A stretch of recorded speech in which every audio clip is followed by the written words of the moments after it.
Nah ini yang dipermasalahkan adalah uang 4 miliar. Jadi kalau Reza gadis miskin gak punya uang, nanti 4 miliar saya tambahin 1 miliar ya.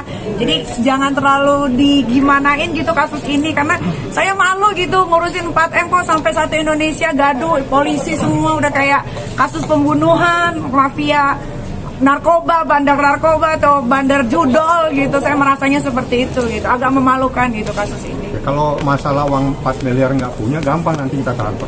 Ya. Lu bayangin, hanya ngomong sebentar aja dia dibayar 10 miliar. Yang lain itu masih banyak bandel sama saya, ada 2 miliar, 4 miliar. Itu endorse-nya Niki semua. Dia apa dia nggak tahu Niki siapa?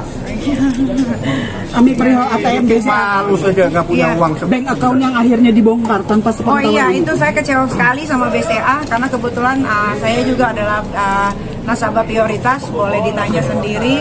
Saya kecewa banget karena rekening koran saya dobrak-abrik, padahal di situ jelas ada uang pembayaran dari Comic Aid, endorse, dan saya kan juga off air nyanyi seperti yang teman-teman media tahu. Saya suka ada di luar kota untuk nyanyi hanya sekedar 45 menit, pembayaran saya 125 juta gitu kan. Jadi saya kecewa sekali dengan BCA kenapa seperti itu, tapi nanti itu urusannya belakangan. Kalau ini udah selesai saya akan somasi.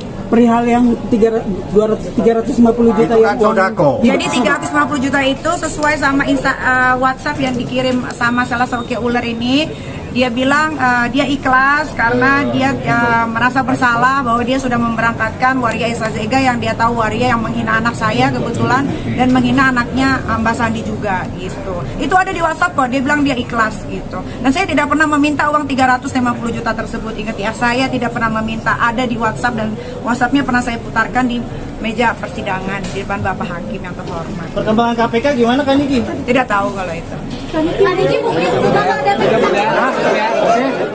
Gadis dan Mufid berusaha 3 kali mendatangi kediaman saya, berusaha mengirim chat juga ke saya, dan yang kedua itu menawarkan untuk mengganti review hasil lab. Jadi dari Mufid memberikan hasil yang baru, di mana saya diminta untuk membuat video TikTok yang baru sesuai dengan permintaan, sesuai dengan hasil yang sudah Mufid kirimkan ke handphone saya.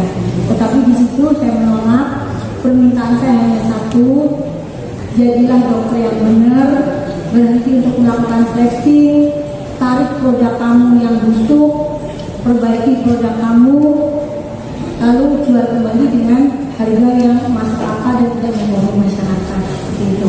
Tetapi masih menghubungi saya, ada kiriman foto juga, dan berusaha tetap mengejar saya, menunggu saya pada saat saya masih ada di klinik jam 8 itu menelpon saya, saudara Mufid. Tetapi itu pun saya loudspeaker karena saya selalu tidak pernah berbincang dengan saudara Mufid sendirian, selalu ada saksi, saya loudspeaker, dan di situ beliau dengan jelas menunggu saya di kediaman saya. Di situ saya sangat terganggu juga. Saya bilang, kamu tahu? Dan sebetulnya saya tidak tahu bahwa saya dilaporkan, karena dari tanggal 14 melalui komunikasi Reza yang selalu menelpon Mail dan Reza yang selalu fokus Mail untuk menyebutkan harga, dari tanggal 14 ke 15 dan di bulan Desember setelah saya baca BAP ternyata saya dilaporkan di tanggal 3 Desember. Saya tidak tahu sama sekali laporan itu, tapi yang saya tahu adalah waktu itu di pertengahan Desember Dokter Samira sempat berjumpa dengan Dokter Oki di suatu acara, saya tidak tahu nama acaranya apa. Dia bilang ke saya bahwasannya Dokter Samira bilang saya ada di WhatsApp grup dokter yang bernama, WhatsApp grupnya itu yang bernama Perdesti. Perdesti itu apa dokter? Perkumpulan Dokter Estetika Indonesia. Berarti di situ semuanya isi dokter-dokter ya? Betul. Nah, di chat tersebut yang saya dapatkan dari Dokter Samira saat itu, Dokter Samira mengirimkan kepada saya, dan saya pun punya, tapi kebetulan handphone saya disita. Di situ saya baca memang Dokter Janet bilang bahwasannya Nikita dan Mail beserta Dokter Oki memeras Dokter Reza sebanyak 4 miliar rupiah. Lalu saya bertanya kepada Dokter Samira, apakah Dokter Samira mengenal Dokter Janet? Dokter Samira bilang iya. Apakah saya bisa minta coba terdakwa pertanyaannya? Iya, pertanyaannya ini pertanyaannya. pertanyaannya adalah saya meminta nomor teleponnya Dr. Janet, lalu saya menelepon Dr. Janet dan saya merekam waktu itu karena saya tidak terima karena saya dibilang keras. Lalu saya memberikan rekamannya kepada Dr. Samira, dokter saya ingat itu. Ya, di saat itulah saya kecewa karena saya tidak pernah memeras yang namanya Reza Gadis. Saya punya uang, buat saya 4 miliar itu kecil untuk saya. Nah pertanyaannya, kenapa dokter Samira saat itu memberikan saya bukti screenshot dari WhatsApp grup Perdesti ini?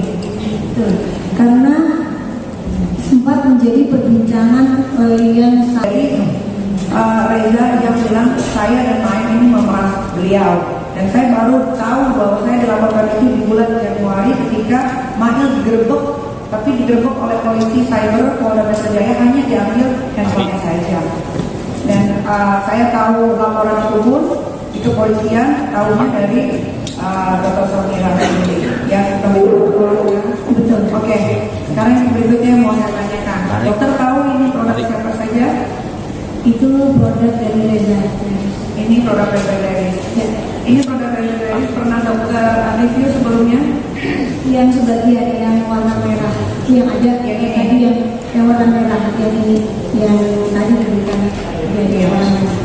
Kenapa dokter mereview produk ini, dok? Kalau boleh tahu.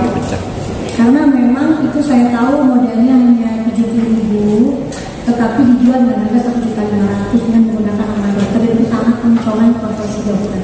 Iya, dan dokter juga sempat tahu bahwasannya Reza menempel stiker BPOM di sini tanggal expired.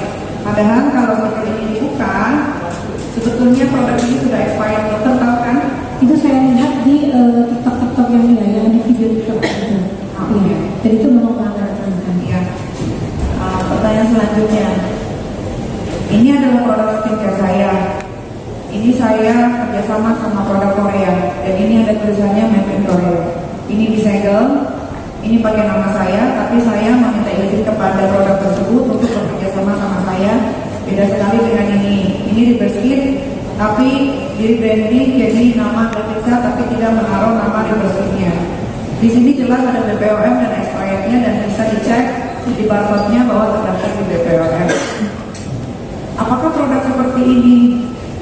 Apakah boleh seorang dokter yang katanya seorang dokter mempunyai produk merebranding produk orang lain, menempelkan stiker tanpa mendaftarkan lagi ke BPOM? Kalau saya punya ini, saya daftarkan lagi ke BPOM, dan ini bisa dicek ini ada di BPOM. Apakah boleh dokter? Ini ada di darumnya, katanya dari Kemenkes, sedangkan Kemenkes juga menyarankan bahwa tidak boleh memakai darah suntik di rumah. Bagaimana menurut dokter? Maaf saudara Nikita Mirzani yang mulia jasa, tapi saat ini di mata saya seorang Reza Gadis bukan seorang dokter, sama seperti Richard. Mereka berdua adalah raja dan ratu fleksi yang di mata saya mereka bukan. Jadi standar saksi ya, saksi ini saksi fakta ya, tidak dalam rangka menilai atau memberikan pendapat. Tapi segala sesuatu yang pernah saudara alami silahkan diterangkan. Begitu ya. Dibedakan antara saksi ahli dengan saksi fakta, begitu ya. Iya, siap yang mulia. Jadi produk yang dipegang oleh saudara Nikita Mirzani itu